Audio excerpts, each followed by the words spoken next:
pomeriggio e ben trovati a Sicilia 24 Focus, come vi abbiamo annunciato nei nostri telegiornali.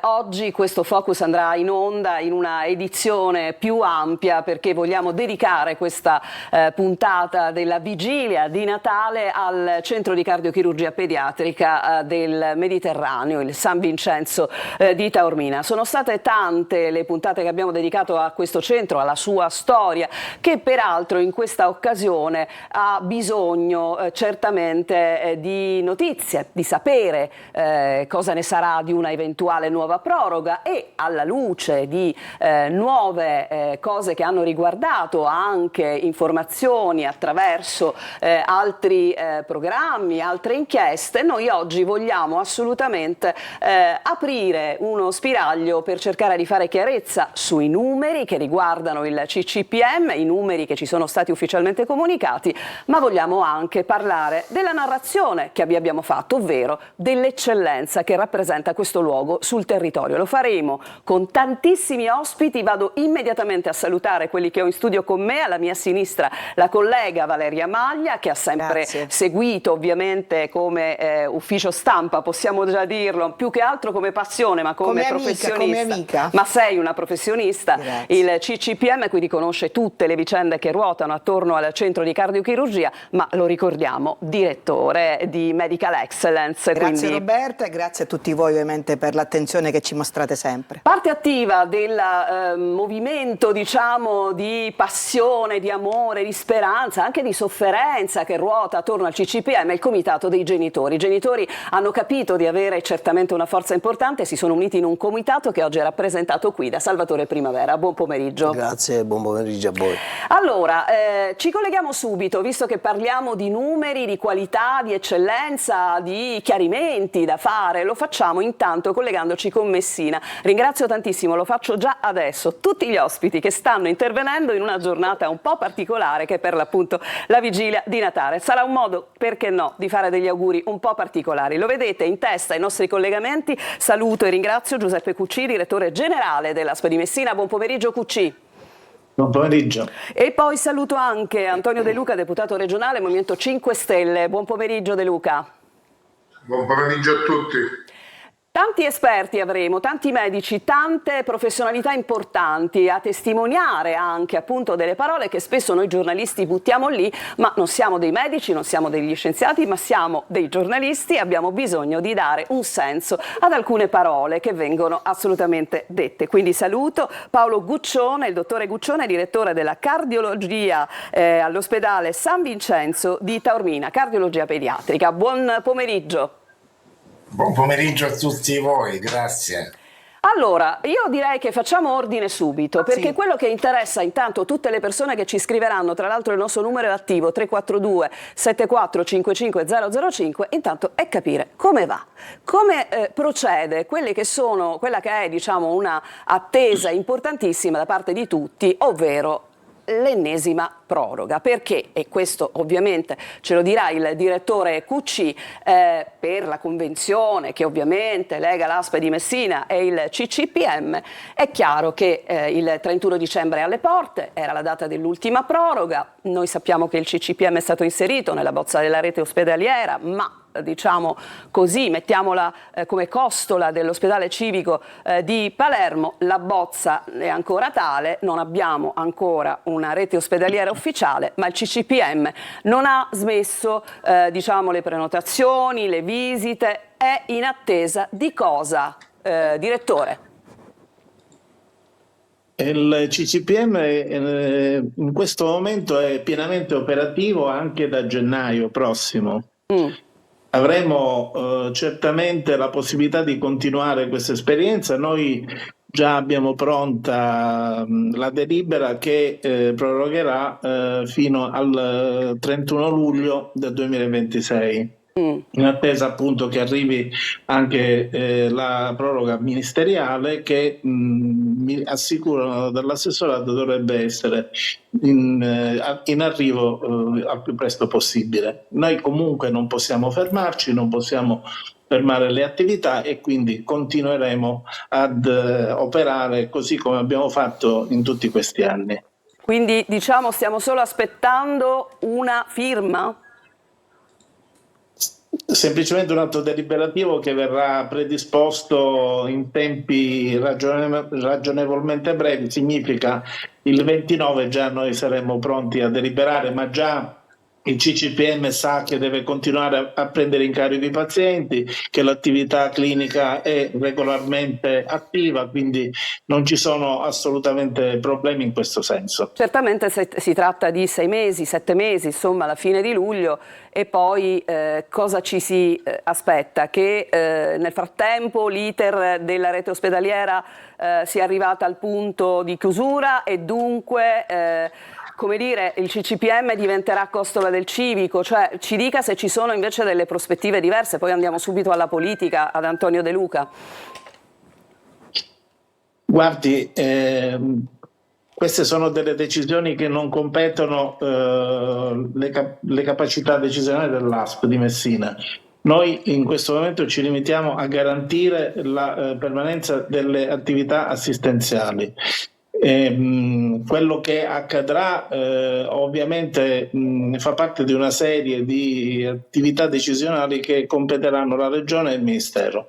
Va bene, andiamo subito da Antonio De Luca. Allora, De Luca, ci siamo ritrovati tante volte a parlare del CCPM, lei ha sempre, come dire, sostenuto, no, l'importanza di questo centro, al netto di qualsiasi altra osservazione lei resta ovviamente dell'idea che il CCPM è una risorsa, ma che va, come dire, fatta luce su qualcosa che lei ritiene abbia bisogno di chiarimenti, è così? Beh, assolutamente sì. Guarda, prima avete introdotto il servizio dicendo che oggi io e il direttore QC abbiamo dato la disponibilità a essere qui il 24 dicembre, la vigilia di Natale per noi come lo è per tutti. Ma lo è anche per tutti quei medici che sono impegnati a salvare vite negli ospedali e in posti come il centro di cardiochirurgia pediatrica di Taormina. Cioè, in determinate cose quando serve bisogna esserci, non bisogna guardare nel giorno e nell'orario. E il centro di cardiochirurgia pediatrica questo lo ha sempre fatto, l'ho sempre garantito in tutta la Sicilia e ovunque. E quindi è mia ferma intenzione far sì che continui a garantirlo in avvenire. Che cosa pensa, De Luca, cosa pensa che si debba chiarire? Cosa?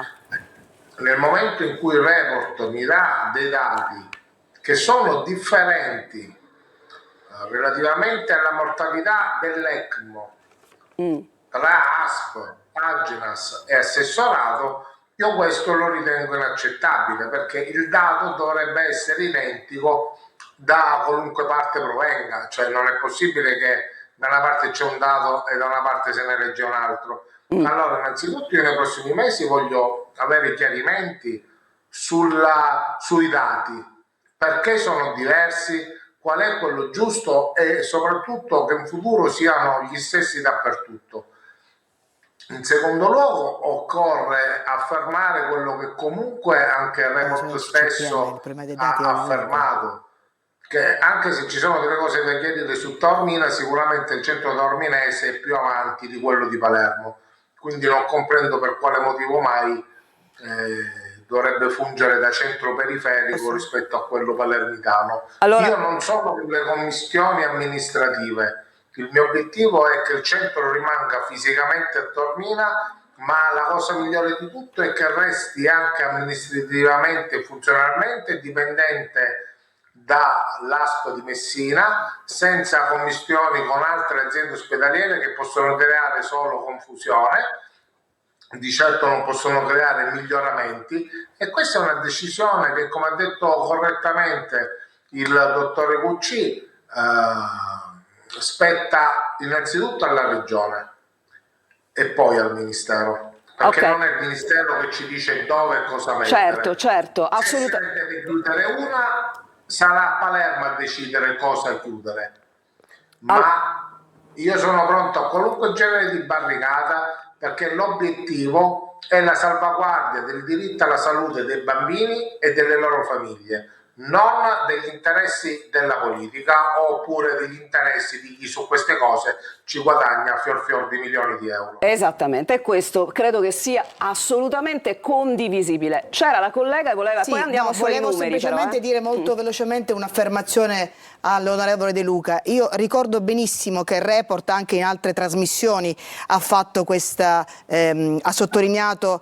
la differenza dei dati che spesso ci sono in strutture, quindi non è un problema del CCPM. Se dovete fare un'inchiesta, e siamo tutti d'accordo, dovreste farla su tutto il territorio, perché sappiamo benissimo, e non è la prima volta, che i dati Agenas, i dati dalle regioni e i dati delle aziende non sono mai uguali, quindi non è un problema legato al CCPM come se ci fosse chissà cosa dietro, è un problema evidentemente di comunicazione tra questi enti, e non si capisce come mai tra un ente e un altro poi i dati vengono sfalsati, e quindi è una cosa ben diversa, non ci sono retropensieri, è un problema alla base.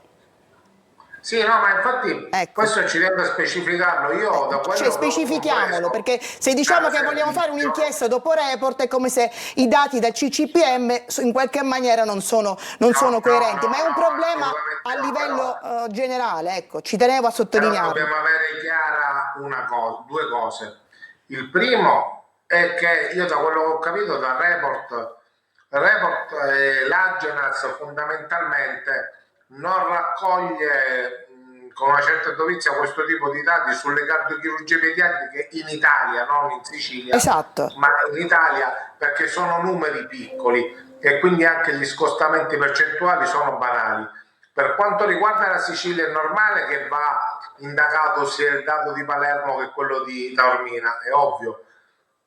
La differenza dove sta? Che Taormina è sul campo da 15 anni e per quanto mi riguarda resta il centro di cardiochirurgia pediatrica della Sicilia, ma è fisiologico che se tu sei sul campo da 15 anni hai dei numeri, se stai nel campo da 1 anno e mezzo, da 2, sì. un anno fermo, l'importante è che abbiamo chiarito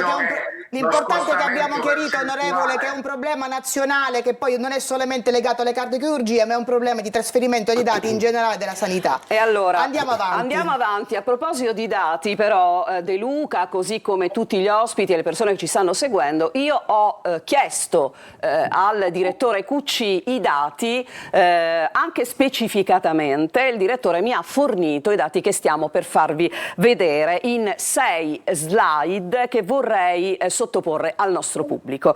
La prima che vedete riguarda sempre il periodo dal 2016 al 2024. Quello che vedete 1000, il numero di interventi cardiochirurgici eseguiti in regime di ricovero ordinario, considerando 6 tipi di DRG che rientrano nella corte delle procedure cardiochirurgiche. Attenzione, cosa significa 6 tipi di DRG? Allora, io vorrei naturalmente dire che questo fa parte dei termini che noi giornalisti leggiamo, immaginiamo che si tratti di 6 tipologie differenti di gravità di un intervento su un cuoricino, ma per questo chiedo al dottore Guccione, il CCPM dunque esegue interventi di alta complessità, perché? Perché voi avete citato tutti la trasmissione, l'ho fatto forse anch'io, noi non siamo qui per fare l'anti-report, sia chiaro, loro sono dei professionisti straordinari, hanno fatto un'inchiesta, noi abbiamo la nostra narrazione che vi raccontiamo, cercando di fare luce con altrettanta onestà intellettuale, cioè cercando di mostrare tutti i lati di questa vicenda. Allora io chiedo, siccome tutto sommato l'alta complessità è sempre stato un vessillo, dottore Guccione, è tutta alta complessità questa che riguarda gli interventi che abbiamo descritto in un codice? Dunque, i DRG si riferiscono alla differente tipologia di procedure chirurgiche che vengono effettuate. La complessità è in genere descritta dal peso medio dei DRG. Io vorrei fare un esempio. Il nostro peso medio è tra 3.6 e 3.7. Il peso medio dell'Ismet è poco meno di 3.6. Tanto per confrontare con una istituzione siciliana di cui si conosce l'efficienza e l'alta specificità, l'alta complessità della loro attività. Questi sono i numeri. Io posso dirvi che al CCPM si fanno tutte le procedure cardiochirurgiche previste, esistenti e attualmente vigenti in tutto il mondo. Vengono eseguiti tutti i tipi di interventi in epoca neonatale, accettando i bambini fin prima della loro nascita, e quindi il nostro peso medio, che è soltanto un numero, descrive l'alta complessità con cui ci confrontiamo. Ecco, dottore Guccione, la collega lo fa a denti stretti e lo facciamo dire. No, io vorrei capire, allora, io sono ben certa di quello che si fa al CCPM, l'ho verificato poi personalmente, e quello che a questo punto chiedo, affinché sfatiamo anche dei miti a chi ci segue, perché questo dato dell'alta complessità non emerge invece mai fuori, come se invece al CCPM non si facesse? Spiegatemi, perché questo mi sfugge. Questo ho difficoltà a capirlo, perché esula da questioni problematiche tecniche. Io faccio il medico, noi facciamo i medici e ci dedichiamo alle problematiche tecnico-assistenziali. Il numero che in genere si riferisce è un numero che esprime, per gli addetti ai lavori, esprime tutta la elevata complessità che si affronta giornalmente, ed è funzione non tanto del DRG quanto delle difficoltà e dell'impegno di risorse, certo, e di assistenza che si vengono dedicati a questi pazienti. Allora aspetti, Io dottore Guccione. non conosco una procedura di cardiochirurgia codificata che non viene effettuata al CCPM. Quindi poi trasferiscono questi dati a questo punto, quindi chiediamolo all'ASP come mai questo dato non viene fuori, cioè questo dato che il CCPM trasferisce, dove fa emergere che in base al peso quindi si va anche all'alta complessità. Volevo chiedere al direttore generale, chiedo scusa se Roberta intervengo, ma sono tante domande che vengono fatte e creano dubbi, quindi sfatiamoli una volta per tutti, perché io non apprezzo davvero la dietrologia che si sta creando dietro il CCPM. Quindi se ci sono questi dati, vorrei chiedere all'ASP, questi dati sull'alta complessità vengono riferiti o no? Assolutamente, sono dei dati che fanno parte dei flussi che noi trasmettiamo sia alla Regione che al Ministero e all'Agenas, per cui i dati devono essere letti e apprezzati. I parametri che sono stati declinati dal dottore Guccione sono esattamente questi. Noi raccogliamo i dati attraverso l'ESDO, poi trasmettiamo agli organismi di controllo sia regionali che ministeriali e dell'Agenas tutta questa mole di attività che poi vengono trasformate. Quindi lei mi sta confermando, scusi direttore, quindi lei mi conferma che i vostri dati evidenziano che al CCPM si fa alta complessità, giusto? Ma no, non c'è dubbio su questo. Poi capiremo come mai strada facendo questo dato si sparisce. Si annacqua. Va bene. Allora andiamo alle altre schedule che abbiamo, quindi andiamo alla 2, lo chiedo alla regia di Gaetano Marano. Questo riguarda appunto il numero di pazienti ricoverati, sono 883, ricordiamo che però possono esserci ricoveri ripetuti e questo è stato specificato dall'ASP. Andiamo avanti alla prossima scheda, eccolo qua. Allora, questa è come dire molto importante perché riguarda la questione della mortalità, tanto discussa, e qui chiamo appunto all'attenzione massima anche De Luca. Mortalità su interventi cardiochirurgici in ricovero ordinario. Si parla di 8 su 1000. Questo è il dato, attenzione, che riguarda solo ed esclusivamente QC, annuisca se dico bene, esclusivamente i ricoveri delle operazioni della cardiochirurgia pediatrica, giusto QC? Sì. 8 su Sì, 1000. Andiamo Sì. avanti. Andiamo avanti alla prossima schermata, per favore, che dovrebbe essere, eccola qua. Ci sono, oltre agli interventi ordinari, ai 1000, dobbiamo aggiungere nell'arco temporale un numero di interventi non programmati, come per esempio, per quanto ne so, Valeria, quello che in questo momento stanno eseguendo al CCPM, perché il dottore emergenze. Agati non ha potuto rispondermi perché in questo momento è in emergenza, sta operando. In questo caso 241 sono gli interventi non programmati.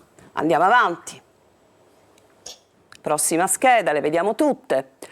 Pazienti con interventi cardiochirurgici e procedura ECMO. Eccolo qua, un altro dato che è stato, come dire, in qualche modo attenzionato, che adesso, se mi posso permettere, lo dico a tutti, la parola ECMO purtroppo fa un po' di terrore a tanti, e fra poco parleremo anche di che cos'è l'ECMO e cercheremo di chiarire quanto e come si utilizza l'ECMO. 28 in tutto vengono segnalate dall'ASP di Messina. Andiamo avanti. Eccolo qua, questa è una schermata estremamente importante che io prendo in cartaceo perché non ci vedo e quindi lo leggo qua. La totalità dei ricoveri e delle procedure eseguite presso, attenzione, le 3 unità operative che sono oggetto di convenzione con il CCPM, ovvero cardiochirurgia pediatrica, cardiologia pediatrica e UTIC pediatrica. In tutto stiamo parlando di 3.907 ricoveri. Su questo dato andiamo a calcolare i 143 decessi che però afferiscono a tutto il numero che vi abbiamo fatto vedere, per una percentuale del 3,66%. Ecco, io su questo interverrei. Perfetto, prego De Luca, andiamo. Perché secondo me uno dei problemi più grossi che è fatto verso Palermo, lo abbiamo ravvisato anche in quello che io definisco un piano operativo di cardiochirurgia e pedestre che ha presentato l'assessore insieme alla rete ospedaliera per far diventare Palermo Hub e Taormina Spock.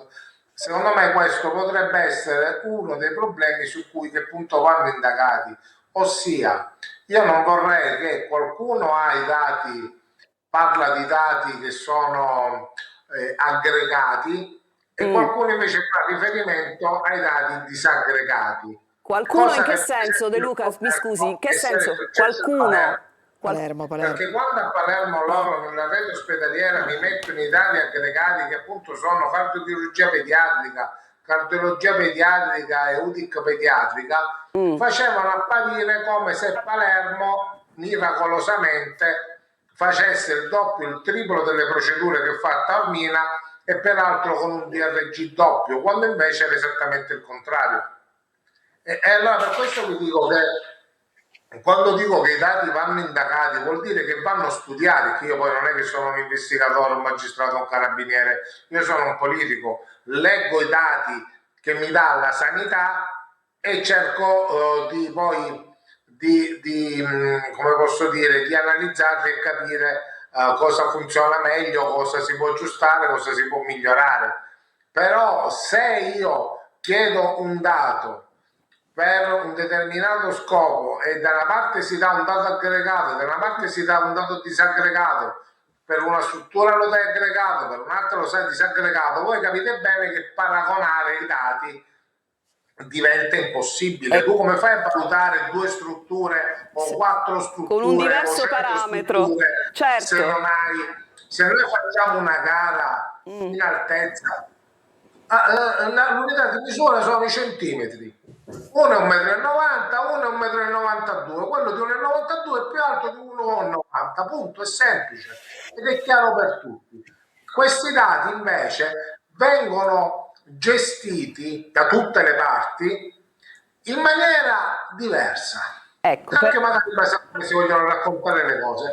Ecco, allora secondo me bisogna fare adesso un'operazione trasparenza proprio per garantire il merito a chi lo ha conquistato nel tempo e sul campo. benissimo, allora i dati, su questo credo che non ci siano Siamo tutti dubbi d'accordo. e siamo tutti d'accordo, penso QC, ma così anche come il dottore che giustamente dice non sono qui a fare numeri, a contare numeri. QC, ovviamente il discorso di De Luca non fa una piega, cioè attenzione, il parametro non può essere diverso a seconda di quello che vogliamo dimostrare.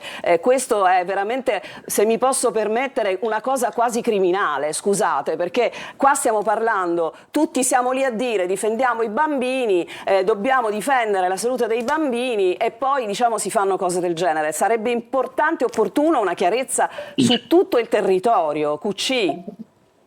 Dottoressa, noi non vogliamo fare, l'ho detto già in diverse altre sedi, una battaglia con il suo per chi deve rimanere. Io ritengo che ci possano essere i presupposti perché possano essere mantenute tutte e due le cardiochirurgie pediatriche. I dati giustamente devono essere letti in maniera univoca. Volevo solamente precisare una cosa importante anche proprio per chiarire: i 241 non programmati sono di cui rispetto ai 1000, quindi all'interno dei 1000, è un dato che mi viene fornito dal controllo di gestione. Va bene, va bene. Stesso, no, ma non cambia granché la sostanza, è solamente per una questione di chiarezza che di fatto ci pone in una condizione di efficienza molto importante, l'efficacia dei trattamenti. Lei ha detto bene, la mortalità è bassa e anche l'utilizzo dell'ECMO, come lei ha visto, è limitato nei numeri e anche nel tempo.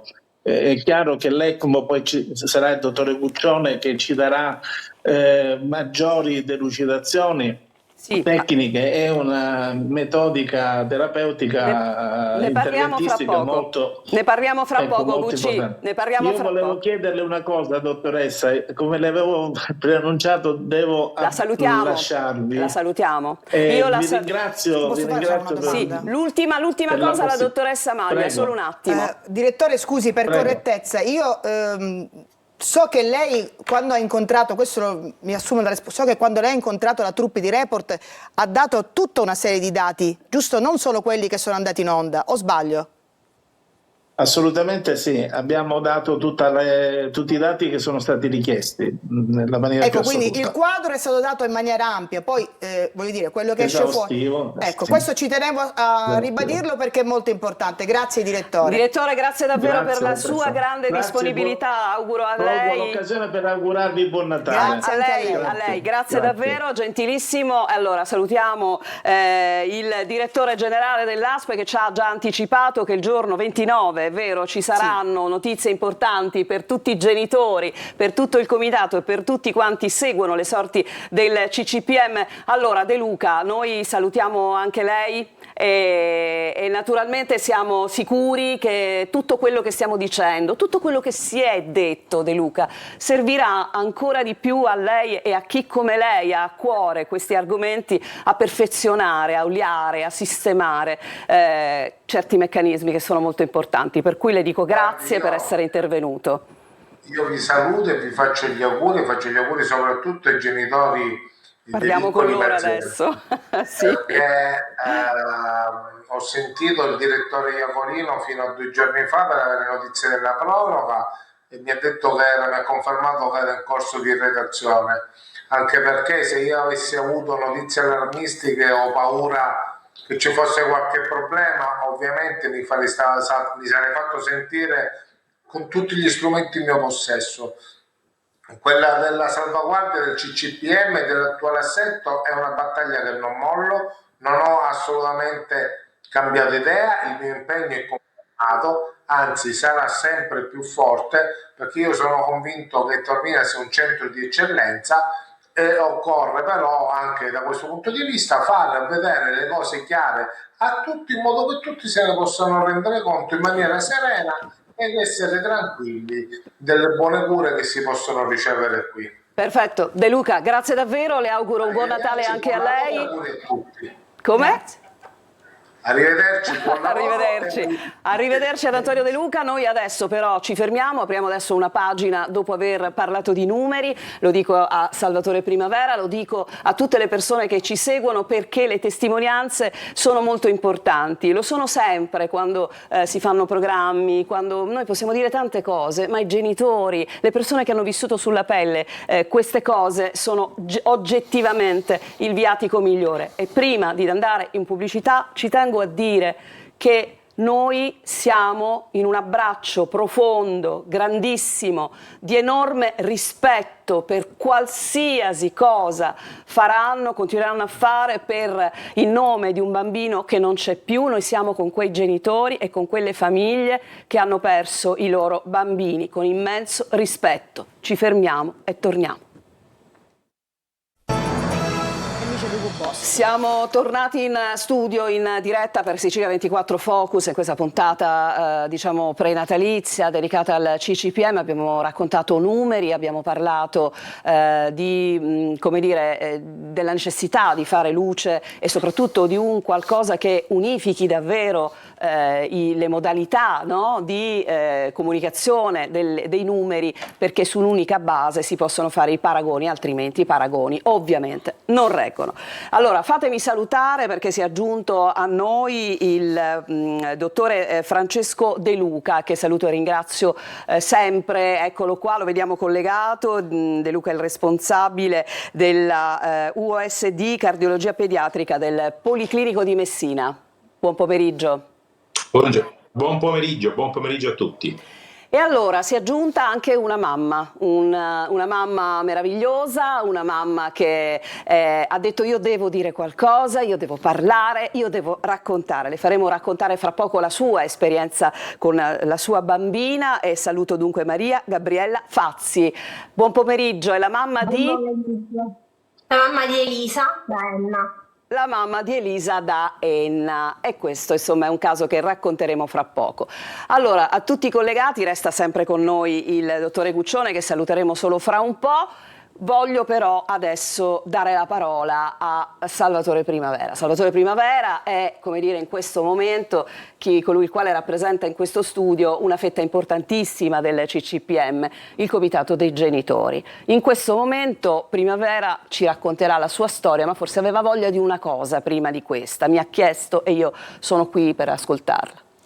Sì, volevo leggere innanzitutto un comunicato che abbiamo emanato, comunicato del Comitato dei Genitori, diciamo un comunicato che attesta ancora di più la stima verso il dottor Agati in un momento così particolare. Delicato, diciamo così, sì, delicato. Sì. Allora, il comunicato genitori, il comunicato dei Comitato Genitori del CCPM esprime la propria solidarietà al dottor Agati dopo la puntata della trasmissione Report andata in onda domenica sera. I genitori dei bambini seguiti dal CCPM esprimono amarezza e indignazione per il servizio televisivo che ha rappresentato il dottor Agati in modo ritenuto lesivo della sua dignità personale e professionale. Secondo il comitato, il racconto proposto è apparso ingiusto e sproporzionato. Per noi il dottor Agati non è un caso mediatico, ma un professionista che ha avuto un ruolo determinante nella vita e nella salute dei nostri figli. Molti bambini sono stati salvati e curati grazie alla sua competenza, dedizione e umanità. Allora, voi avete consegnato agli organi di stampa ovviamente questa lettera, voi siete un comitato proprio ufficiale e avete preparato questo perché per voi mancava quel cuore fondamentale. Noi l'abbiamo intitolato, come vedete, CCPM, la proroga, i numeri, le testimonianze e il cuore. Voi siete, oltre a tutte le cose che avete raccontato, oltre alle battaglie fatte, siete sicuramente il cuore, avete voluto evidenziare il cuore di questo professionista. Va bene così. Andiamo subito dal dottore De Luca. Dottore De Luca, allora, naturalmente le famiglie non sono qualcosa da non considerare, le famiglie sono, come dire, un'anima importantissima, no? E quando delle famiglie, centinaia di famiglie si uniscono per difendere un medico, un professionista, da qualsiasi cosa, da qualsiasi attacco, dallo spettro della chiusura, vorrà pur dire qualcosa, no? Assolutamente sì. Il CCPM ha rappresentato e rappresenta tuttora un centro di riferimento di cui la Sicilia tutta non può fare a meno. Io dirigo una unità operativa semplice dipartimentale al Policlinico Universitario di Messina e il nostro lavoro è strettamente connesso con quello del CCPM, perché dovete sapere, sicuramente questa cosa è emersa tantissimo nel dibattito, che la cardiochirurgia è senz'altro un'attività, diciamo così, di apice, ma perché questo avvenga è importante che ci sia un prima e un dopo. Ebbene, noi a Messina molto spesso selezioniamo i pazienti che devono andare al CCPM per fare il loro percorso chirurgico, così come anche gestiamo insieme alla terapia intensiva pediatrica pazienti che vengono fuori da percorsi chirurgici al CCPM e devono essere gestiti fuori, lontano dalla cardiochirurgia. Quindi la nostra connessione è su vari livelli. Innanzitutto su questo assistenziale, nel nuovo anno partirà un PDTA, un percorso diagnostico terapeutico assistenziale con il CCPM, tra il Policlinico Universitario di Messina e il CCPM. Stiamo vivendo in questi giorni, in questo anno vivremo il nostro master di formazione, 26 iscritti da tutta Italia, medici, specialisti e specializzanti che imparano a fare la cardiologia e la cardiochirurgia pediatrica. Abbiamo un canale di connessione nella rete formativa tra i colleghi che frequentano la specializzazione in cardiologia e pediatria e il centro CCPM di Taormina, quindi la nostra presenza accanto, prima, dopo, durante al CCPM è sempre lì. Guccione rappresenta un nostro punto di riferimento per la sua grande esperienza, ma in ogni caso noi scambiamo con loro continuamente informazioni relative ai nostri pazienti. Loro ci mandano pazienti per alleggerire un po' il lavoro pesante che devono svolgere ogni giorno, che con eventualmente diagnostica di secondo livello, per cui la connessione è continua. È vero, e devo dire dà molta soddisfazione dal punto di vista sicuramente professionale, ma anche, lasciatemelo dire, dal punto di vista umano. Noi diciamo sempre ai nostri pazienti: noi non vi curiamo, ci prendiamo cura di voi, e abbiamo trovato nel CCPM una risonanza a questo pensiero che credo sia condivisibile e condividiamo ogni giorno sia con Paolo che con Salvatore, che con Sasha. Allora andiamo da Guccione. Tra l'altro Guccione ci teneva moltissimo anche a ribadire uno dei problemi, no, che possono in qualche modo profilarsi laddove il centro di cardiochirurgia pediatrica scomparisse, non fosse più veramente un riferimento. Cioè noi abbiamo veramente il problema della migrazione sanitaria e quando ci sono delle strutture che lavorano come questa è molto importante che si mantenga alto, no? il livello, il nome e la credibilità di un luogo. Guccione, è così. Andiamo subito alla prima scheda che mi ha mandato il dottore Guccione, che riguarda proprio la migrazione sanitaria. Eccola qua, la può commentare, dottore? Vedete questa cartina dell'Italia, vedete come i centri di cardiochirurgia pediatrica siano fondamentalmente concentrati al nord. Abbiamo il centro di Gaslini a Genova, Torino, in Lombardia ce ne sono 3, pur avendo una popolazione di 10 milioni di abitanti, in Veneto 2, uno a Bologna, Massa Carrara, Ancona, Roma. Sotto Roma operano di fatto 3 centri, Bari ancora in fase organizzativa, Napoli riesce a gestire la Campania e poi rimane Palermo e Taormina. I numeri li avete visti, sono sicuramente insufficienti e la migrazione sanitaria è purtroppo inevitabile, come è inevitabile per i centri del nord per sopravvivere, per avere un numero di pazienti congruo. È inevitabile che debbano importare, brutto il termine, ma debbano importare pazienti. Il dottor Michelon durante la trasmissione di Report ha detto che dei 154 casi chirurgici affrontati nel 2024 il 60% erano fuori regione. L'analisi di questo numero è molto importante, perché innanzitutto le necessità della Liguria sono 50 pazienti e ci sta con la popolazione, la natalità della Liguria. E gli altri che vengono da fuori certamente non sono neonati e non sono ultracomplessi, perché ovviamente un paziente critico, un neonato critico va nel centro più vicino, quindi sono pazienti meno complessi e questo può giustificare una certa differenza di risultati. Sono pazienti probabilmente più grandi che possono prendere l'aereo o il treno, raggiungere il Gaslini, continuare a fare le loro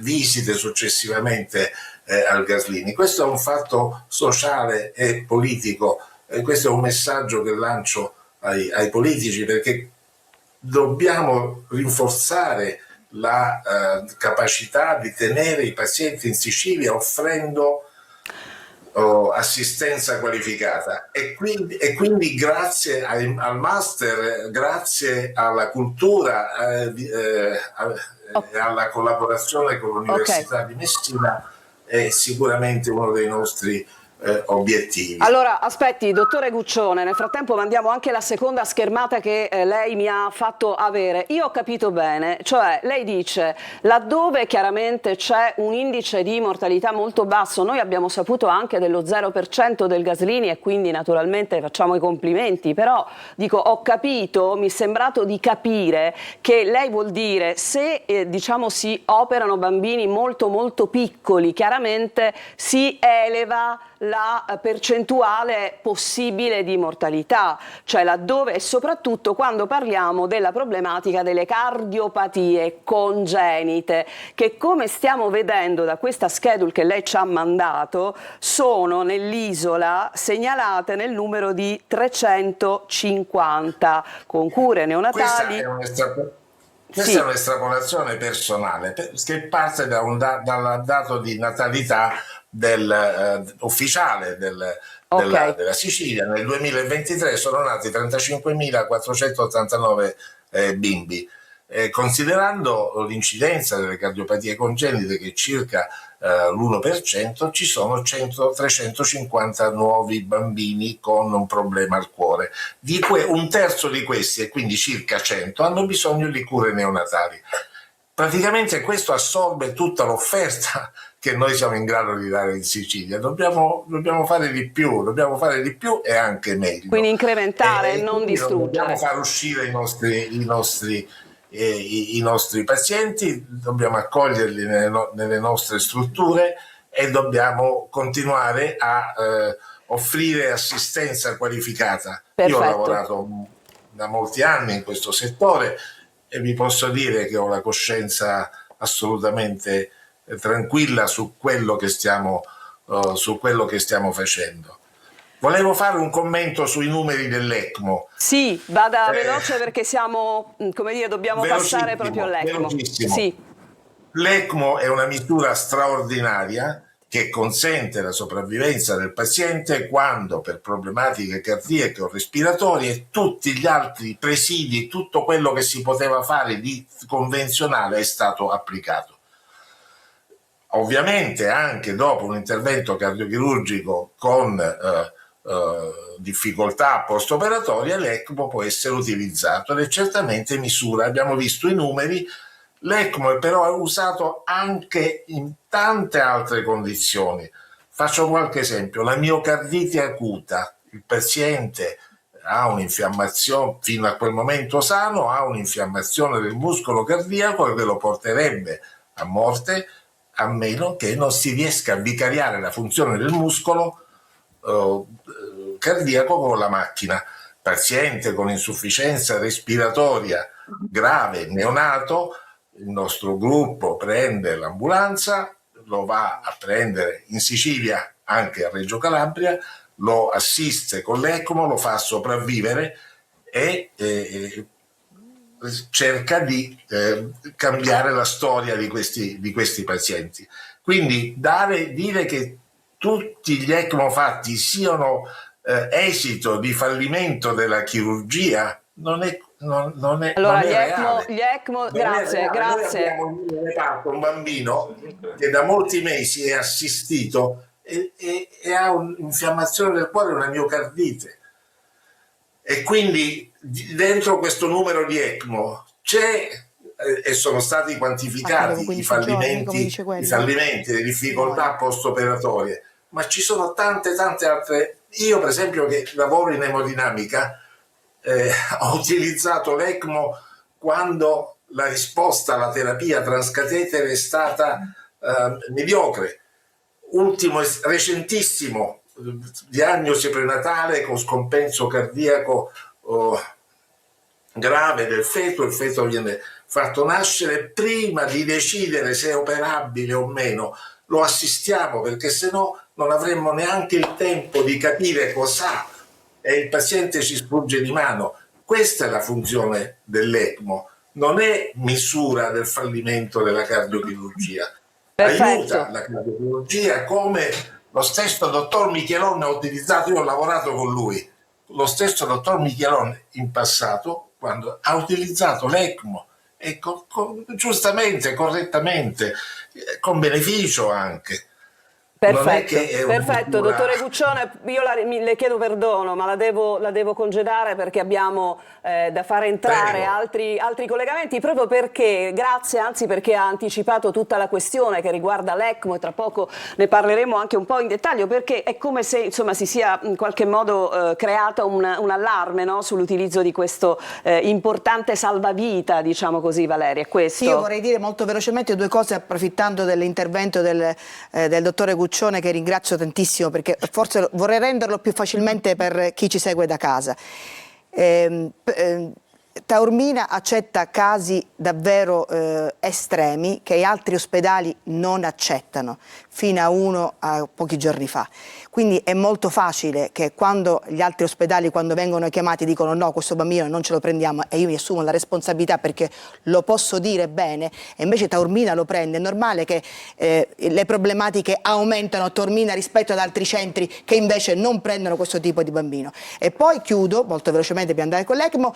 Il dottore Guccione ha spiegato che ci sono delle differenziazioni sull'uso dell'ECMO. Non è vero che ogni 15 giorni, se vai oltre 15 giorni, devi staccare, come hanno fatto in maniera generale, è assolutamente fuorviante. Questo lo dico per i genitori che ci seguono. Ci sono patologie che devono andare oltre i 15 giorni, quindi non confondiamo e fidiamoci dei medici. Ci collegheremo tra poco proprio con un medico, con una perfusionista, e quindi ne parleremo nel dettaglio. Dottore Guccione, le dico grazie, davvero, mi scuso ma la congedo, le auguro un sereno Natale, e tanto è un buon lavoro per tutto quello che l'attende. Grazie davvero. A proposito di quello che diceva il dottore Guccione, straordinario professionista, grande esperienza in tutto il mondo, perché poi qua non ci dimentichiamo che hanno un background straordinario. Vado proprio da una donna che si è vista arrivare proprio l'equipe del CCPM in un momento di assoluta disperazione nella città di Enna. Allora, carissima Maria Gabriella, giusto? Maria Gabriella, in pochi minuti che cosa è successo? È successo che all'inizio del 2024 mia figlia, a soli 5 mesi, si è ritrovata con una grave insufficienza respiratoria dovuta alla comunissima influenza stagionale. A seguito appunto di questa grave insufficienza respiratoria, ad Enna hanno provato di tutto per stabilizzarla, ma non c'era modo. Perché i polmoni in pratica non funzionavano più bene, erano quindi hanno chiesto i medici della rianimazione, della pediatria e della neonatologia di Enna. Si sono confrontati con diversi ospedali della Sicilia, avevano trovato anche un posto in terapia intensiva all'ospedale dei bambini di Palermo, che quindi fa parte insomma del gruppo del civico di Palermo. La bambina doveva essere trasferita lì. Era già pronto il posto per lei, ma le condizioni della bambina non lo consentivano assolutamente, perché ogni volta che la stabilizzavano e la mettevano nella culla termica, pronti per partire, l'ambulanza pronta e tutto pronto, i valori crollavano e ricominciavano da capo all'infinito. È durata tutta la notte questa agonia per noi e per i medici e per ovviamente la bambina. Al che la mattina, dopo tutta la notte di questo va e vieni, la mattina ci comunicano che hanno chiesto aiuto a 2 strutture in Sicilia che hanno l'ECMO, però ha risposto, dopo insomma diverse richieste di aiuto, ha risposto Taormina e ci dicono i medici che stanno venendo ad operarla, a metterla in sicurezza, a stabilizzarla con questo strumento di cui noi non avevamo conoscenza, assolutamente idea. Stanno venendo ad Enna, provano a la stabilizzeranno con questo macchinario esterno e per poi trasferirla direttamente a Taormina e seguirla in terapia intensiva. Quindi noi ci siamo visti arrivare 2 autoambulanze con medici, infermieri, attrezzature, tantissime attrezzature. L'hanno operata, ovviamente abbiamo conosciuto il dottor Agati, abbiamo conosciuto il dottore Iannace. Quindi 2 primari si sono recati a fare questo tipo di intervento in emergenza, che è un intervento in emergenza che viene svolto, lo voglio ribadire, lo voglio dire perché l'ho già detto anche in altre sedi, è l'unica struttura che lo fa in Sicilia. Non ci sono altre strutture che fanno questo tipo di intervento in emergenza. Come sta adesso la sua bambina? Elisa sta bene. Elisa, voglio dire però che è una bambina nata perfettamente sana, non ha alcuna patologia congenita, quindi una bambina nata perfettamente sana. Voglio anche che ci si immagini lo sconcerto in cui ci si trova in certi momenti e il vedere arrivare questa equipe che la mette in sicurezza, la trasferisce in urgenza in terapia intensiva, dove rimane per 3 settimane e dove si salva. Quindi voglio dire una cosa che, riferendomi anche a quello che diceva il dottore Pistone, lei è una di quelle bambine a cui è stata cambiata la storia, perché lei sarebbe morta, non ce l'avrebbe fatta. Grazie. È stata cambiata la storia della sua vita e della nostra, ovviamente. Grazie. Quindi noi ci battiamo, io e mio marito ci batteremo affinché questo centro possa essere da supporto per altre famiglie e per altri bambini che nei periodi di influenze stagionali vengono anche colpiti da semplici bronchioliti. Perfetto, grazie davvero, l'abbraccio, tantissimi auguri a lei, alla sua famiglia, alla sua bambina, grazie per aver portato la sua testimonianza. Fra poco ci collegheremo con un'altra mamma che ha avuto una storia molto forte e molto toccante. Saluto a questo punto il dottore Giulio Papotto, che è collegato in questo momento con noi, tecnico di è lunghissima, la dico tutta, tecnico di fisiopatologia cardiocircolatoria perfusione cardiovascolare all'Arnas Garibaldi di Catania. Buon pomeriggio.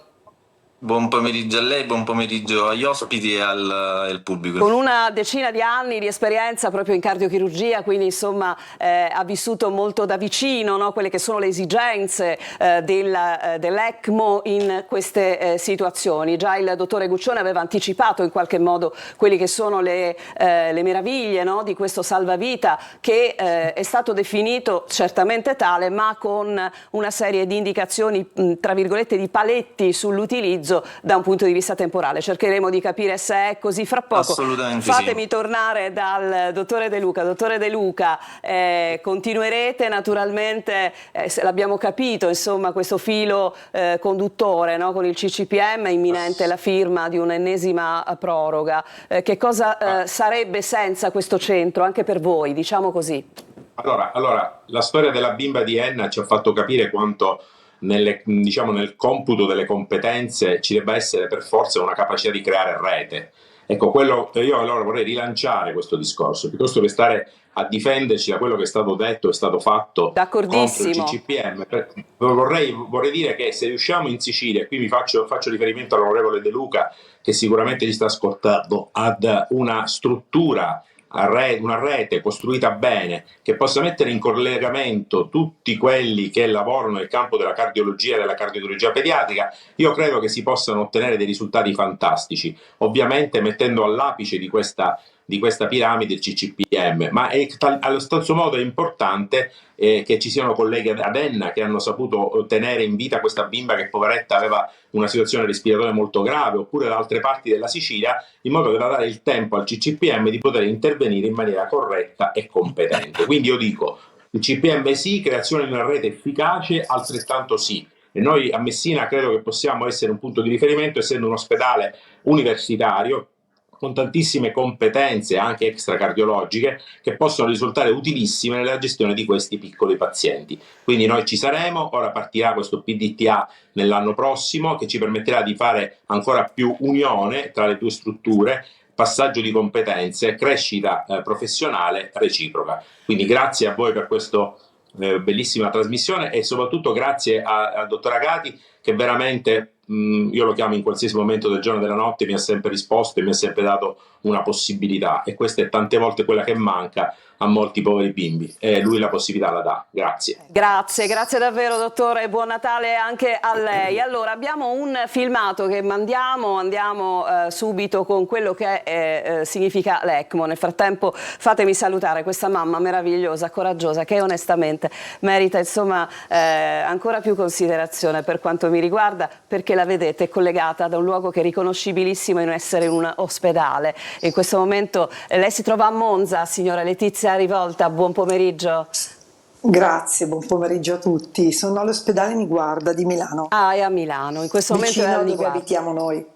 Esattamente. Allora lei è portatrice di un'altra storia importante, toccante, in questo momento il ricovero diciamo della sua bambina, ancora è una bambina, non è afferente a problematiche cardiache o esatto, non è legato a quello.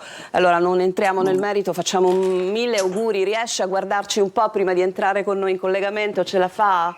Ma molto volentieri, ero qua in attesa. Benissimo, allora grazie. Andiamo subito a parlare di questa ECMO, è come dire in questo filmato la spiegazione che vi diamo, eccolo qua. La prima esperienza risale a circa 8 anni fa, quando siamo stati chiamati da un ospedale di Catania per un bambino con una insufficienza respiratoria acuta, grave e non responsiva, diciamo, alla terapie mediche convenzionali, alla ventilazione convenzionale. Mi ricordo il grande trambusto nell'organizzare la partenza e nel recarsi in questo ospedale e trovare appunto l'equipe della neonatologia che aveva ventilato per tantissimo tempo il bambino con appunto la ventilazione manuale. Sono quei ricordi, sono quei casi che non puoi dimenticare, anche perché poi fu il vero e proprio primo ECMO respiratorio della nostra esperienza. L'ECMO viene messo per una disfunzione d'organo, o polmone o cuore, o entrambi i due organi. Pronto? Che ospedale siete? Una volta attivato il tutto dobbiamo organizzarci per venire da voi, il tempo di organizzare il sistema di trasporto e veniamo con voi.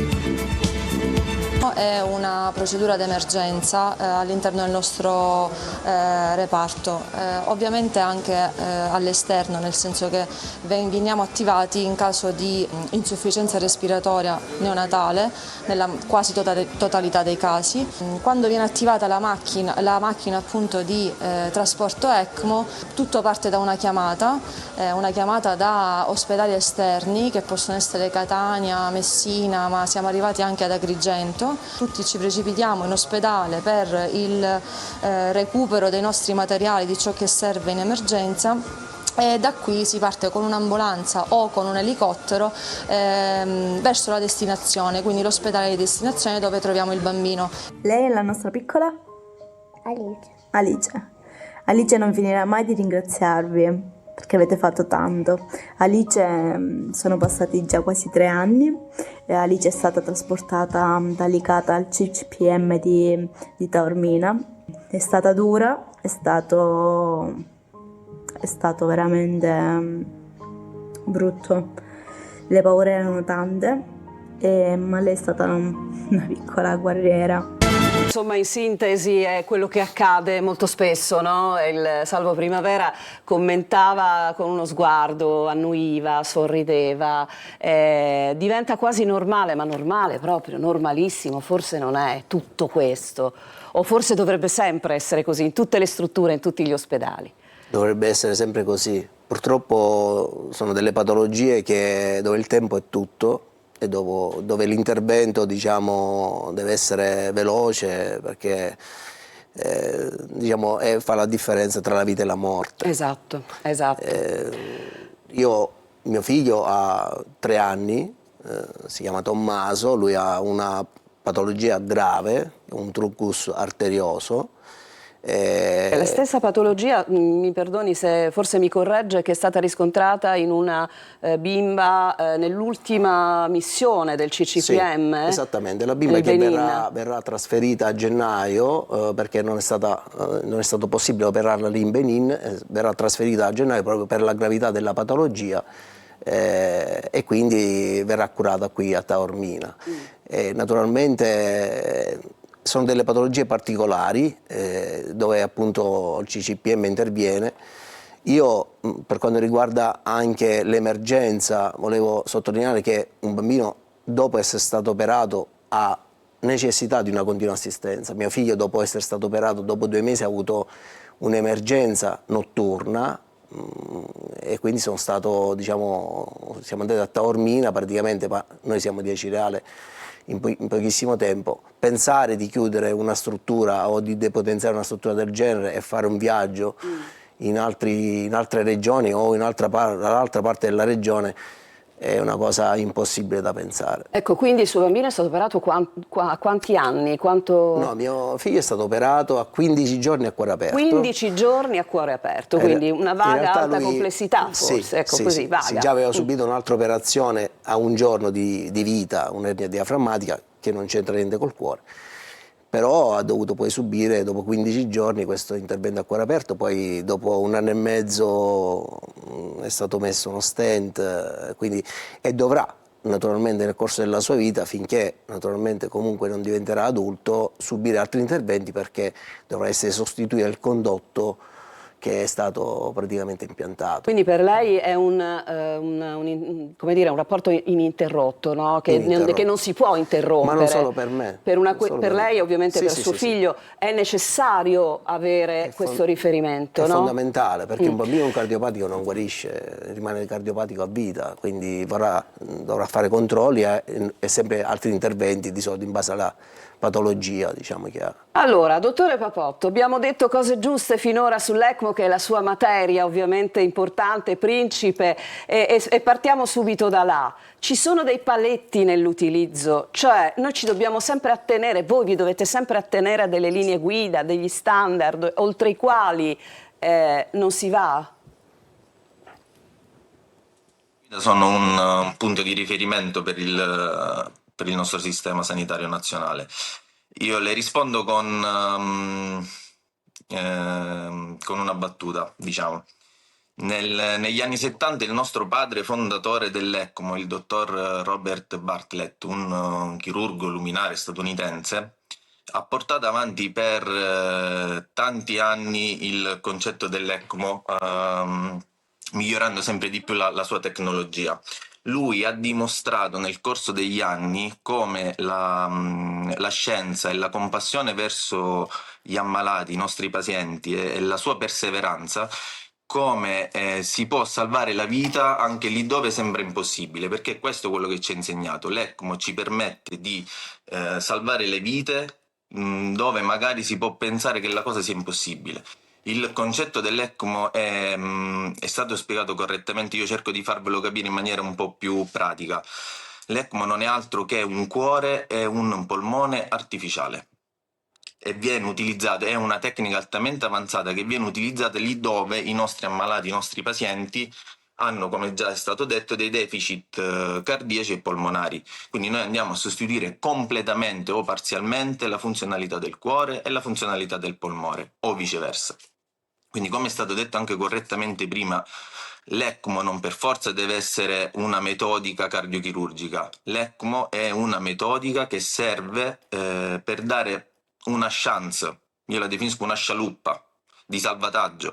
Non è detto che poi questa scialuppa di salvataggio arrivi a terra, ma una scialuppa di salvataggio gliel'abbiamo data. Vi faccio un esempio, si parla sempre di ECMO in cardiochirurgia, in cardiologia, nelle insufficienze respiratorie. Negli ultimi anni si è adottata una tecnica di utilizzo dell'ECMO nei pazienti, nei nostri concittadini che decidono di donare gli organi.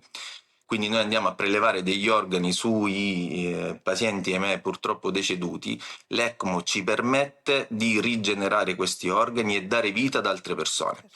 Quindi il concetto, l'ECMO è ovvio che porta delle complicanze, che porta dei rischi, ma noi l'ECMO va utilizzato in situazioni drammatiche. Dottore, però aspetti un momento, aspetti dottore, solo un secondo. Allora, sul valore, sì. Aspetti, solo una cosa, sul valore dell'ECMO io penso che abbiamo spazzato via qualsiasi tipo di dubbio. Ma assolutamente. Il discorso è sull'utilizzo, cioè c'è scritto che io devo usarlo solo una settimana, 5 giorni, 6 giorni, 2 settimane, ci sono delle, come dire, controindicazioni tanto forti, oppure se si va oltre un limite consentito forse il rischio vale? Il dettaglio è molto sottile, perché le complicanze, le tempistiche degli ECMO comunque vanno rapportate alla patologia di partenza.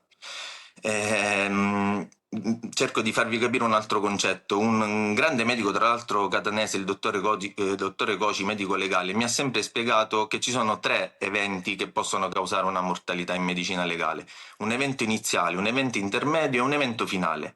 L'ECMO di sicuro non è uno strumento, una tecnica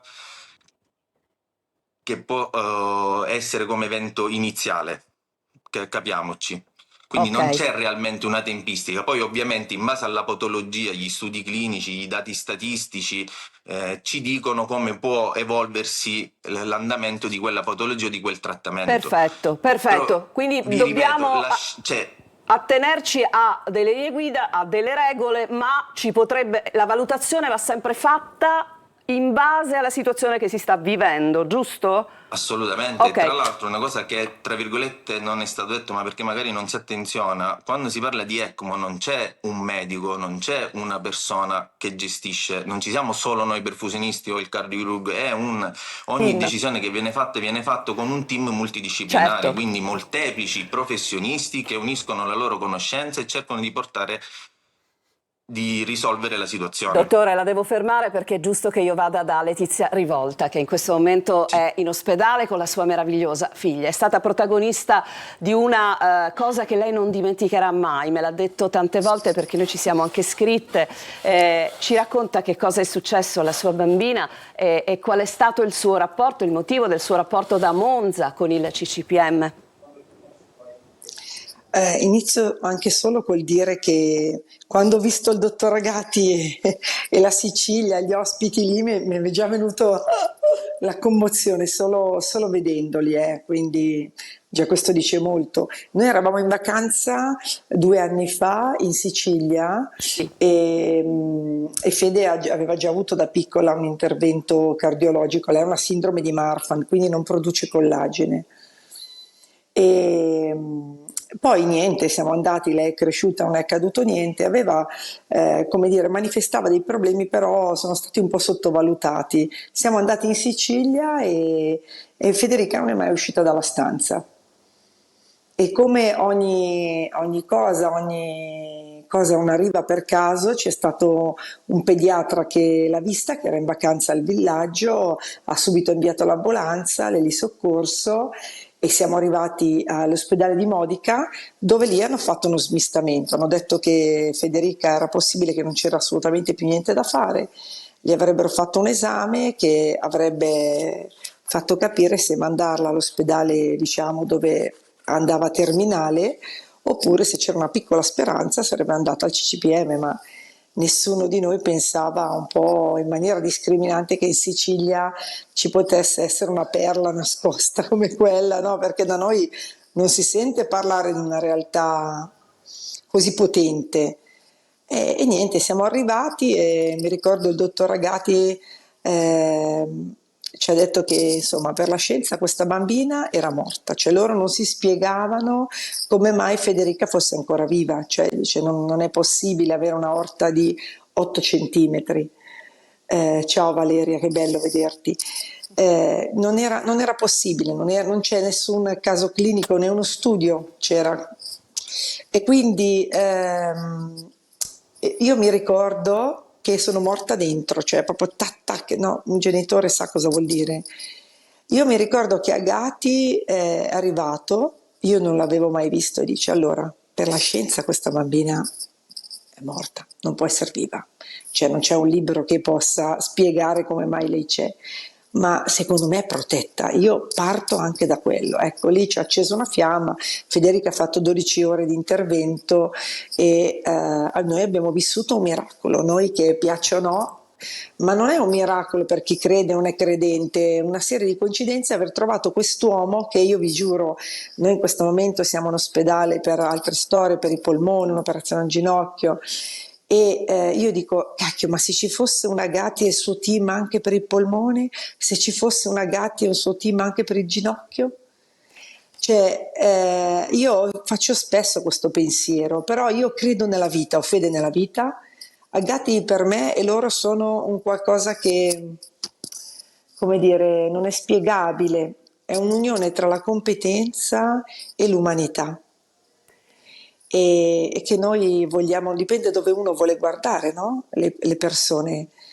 Qui in ospedale mi hanno detto lei trova tutti quelli bravi ma perché lei è così, quindi come siamo predisposti? Noi genitori che abbiamo avuto l'onore e la fortuna e altri bambini non ce l'hanno avuta di incontrare questo team che ha preso in mano, si è preso la responsabilità Letizia, di questa vita. Letizia, io ti ringrazio tantissimo, faccio un in bocca al lupo a te, alla tua bambina, Grazie. alla tua famiglia, ti faccio mille auguri. Volevo contestualmente farti vedere cosa sta succedendo in questo momento al CCPM, perché mi è arrivata una foto ed è esattamente questa, che non è uno scatto qualsiasi, è lo scatto dell'attimo di quello che sta accadendo adesso e per il quale naturalmente abbiamo anche appunto ricevuto direttamente l'informazione che c'era una emergenza e per questo devo dirti, lo faccio, ho da fare dei ringraziamenti alla mia regia che ha lavorato anche loro, insomma anche noi tutti in questo 24